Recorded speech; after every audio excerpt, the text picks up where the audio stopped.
We are back at it again, hunting nickels. If you missed my last episode, we finally, after 212 boxes, finished the Series 2 collection. It took us 167 boxes to complete Series 1. Now, we have to finish up the side finds, which is Series 3, and we started after the first box last episode, a Series 4 book.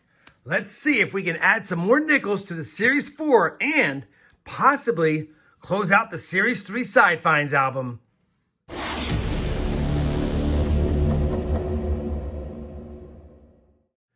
Hey everyone, it's RobFindsTreasure. Welcome back to the channel. That was a mouthful in the intro, but you know what we're trying to do today?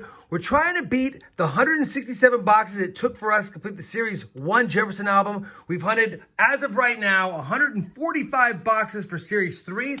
Last episode, we were going to hunt this one as well, but we finished Series 2, so I added this one to the new series. Now, Series 4, we have 52 of the 174 nickels that this bigger book holds, and I already showed it in the last hunt, but basically I decided to start it because we had a collection dump, so we have a good start to this book. It goes all the way to 2015 Denver. That's why it has 174 spots, actually 175. We just got to put a reverse of a nickel up there.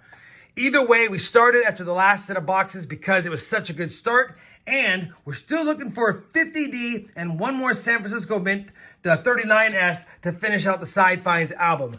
Obviously, there's going to be a lot of nickels I got to pull aside and fill up in here. I'll be doing that off camera. I won't be filling those up while we're doing this with you guys. I'll put them to the side. I'll fill those up. We're mainly focusing on finds and fill-ups from 1959 and earlier. That's what the main focus is. All the other dates we can get in just regular hunting, and I'll be pulling away the best ones that I find for the book.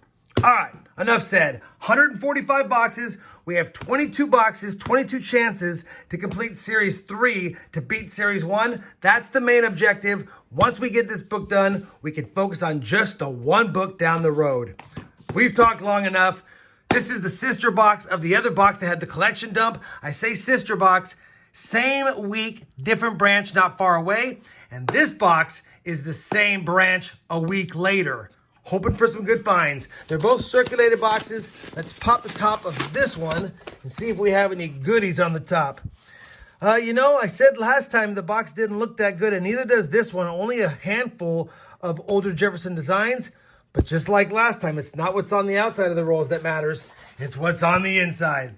All right, let me get the hunt started. As soon as I have a find, I'll bring you guys back in. Well, we're on roll number 17 of box number 1, and it took us a while to film our first find. It's a 1946 Philadelphia. We'll take it. We did grab a nice 1964 Denver. Probably we use that in the new book. And then we had a couple of 52s, not an S, just a D and a P, 53P, and a 54 Denver. So we've had some finds. What is that? 4, 5, 6 overall, as well as a little jar here or a little cap full of modern nickels that might be used in Series 4. Well, roll number 20 is going to give us a fun find. I had to look at it under the scope because I believe this is a 1961 proof. It's got the good full steps on it and definitely has that mirrored background. So it's been a circulated coin, but it is definitely a 61 proof. And yeah, we'll take it. Don't see them too often. Still a nice find. I'll grab it for my collection. Let's get back to the hunt now. So we're 25 rolls into the box. I had pulled a lot of coins aside that were nice, started plugging them in, realized that I'm being overly picky on the 2000 to 2015s because I didn't want to put ones in here that were bad. There's a couple in here that aren't the greatest, but I mean, they're modern nickels. It doesn't matter. So just looking for nice ones. Don't want to pull any of them back out. A lot of the 90s I also got to look for because I'm being very picky. I don't want to just put in heavily circulated examples. Got most of the 80s except for the 85P, 82P, 80P. And then for the 70s, I need a 78P and a 71P. Always tough. I know I'll find some 70Ds. We just want to put in nice examples. A lot of progress was made in the book. We'll get back to the hunt right now. And yeah, I'll bring you guys back in at the end of the box when I add the rest of the more modern nickels in here. Plus, I'll bring you back in when I have a find. All right, now that I've done that, I get the finds back on the board, and I'll be back when I have a find from the box. Roll number 31 of box number 1. Only that one 40s nickel so far until now. We have 2 in the same roll. First one I saw was a 1946. And that's a 46 Philadelphia. And then we also had peeking out a 1942. It's not going to be silver, or at least it doesn't look silver, but 42 was a transition year. Let's see if it has a mint mark on the back. And it doesn't. It's not only not silver, it's only a 42P, not a more rare 42D, but I will take it. All right, let's get back to the hunt, find some more goodies, and I'm still adding decent coins for the album over here. Roll number 43, our first Jefferson nickel from 1941 of the hunt, and it's a 41 Philadelphia. Well, we finished box one of this 2-box nickel hunt, and I'll tell you, that's about as rough as a box you can get when it comes to nickels.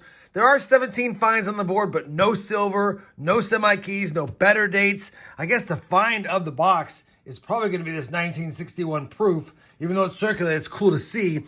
We will add a 2009 Denver to the book because I found an 09D right here. No P yet. And a whole bunch of 60s, 70s, 80s, 90s, and 2000s coins in here. I'm going to quickly run through these and compare them to the album, get them in there if I need to. Obviously, I'm only going to slot the best ones. And if I don't have a good one of a certain year, we'll hold off and leave it in here until we go through box two. I'll be doing that off camera, but since we're here now, I'll go ahead and crack open box number 2 of the hunt. See if we got some goodies speaking out back at us. All right. Well, definitely got some circulated nickels, but I do not see any fancy enders, just a really dirty one there. I don't see any mint mark as far as it being a silver, though. So let me get after the hunt after I compare those finds, and I'll bring you back with my first find of box number 2. Roll number 7 of box number 2. Our first Jefferson nickel from 1949. And it's a 49 Denver, so we'll quickly check it for that 49 D over S, which I do not see. That's just some damage. We'll add it to the board and hopefully add it to the book. Roll number 62 of the 100 roll hunt will give us a 1947 Jefferson nickel. And that's a San Francisco. Not a key date or a semi-key date, but definitely a lower mintage. And we'll definitely take that and add it to the board. Roll number 64. Our first Jefferson nickel from 1948. And that's a 48 Denver. Roll number 68 is going to give us our oldest Jefferson nickel of the hunt. A second year in 1939 with decent detail. Will it have a mint mark? It does not. It's a 39 Philly. We'll go ahead and just double check it under the scope. Most definitely a Philadelphia. We're looking for the DDR. It's on the words 5 cents a Monticello. It's not there. I'll weigh it up, but I'll definitely check for the Henny notch. It doesn't have it, and it's too nicely struck. But either way, first nickel from the 30s. Still no Buffalo nickels. Still no silver. Finds are adding up, though. Roll 69. Another 40s nickel find. Last year in the 40s, 1949. That's a semi-key date. Holy cow, 1949. San Francisco. Definitely will take that. Has a lower mintage, and this one's actually in decent shape, save for a little bit of the residue that's on it. Might be an upgrader. Might be a slot filler in the 4th album. We'll have to see. For now, it'll add to the board and get back to the hunt. Roll number 72. Another Jefferson nickel from 1941. And that's a 41 Philadelphia. Roll number 75 of the hunt, and it's halfway through box number 2. We do have a 1948 Jefferson nickel from Philadelphia. And I also want to point out that once I finish this roll, I'm going to go through the 80s, 90s, and 2000s nickels here, plug them into the book if they're good enough, and then I'll bring you guys back for the next find in the second half of the box. 1 hour later. Well, we finished the second box of this 2-box nickel hunt, and I'll tell you, it's a bummer not getting anything silvery or any Buffalo nickels, but it was a good box. 26 finds in box number 2. A total of 43 finds are on the board, and one of the craziest 2009 Denver nickel boxes I've ever seen. 6 down here and 1 up here, and this one's nice enough that'll definitely be used in the Series 4 album. We also got a Canadian nickel from 1984, and yeah, it looks like a dug out of the playground example. As far as up here, these are most of the common nickels. Of course, some of these might be able to use in our Series 4 album, which I will be updating here in a second.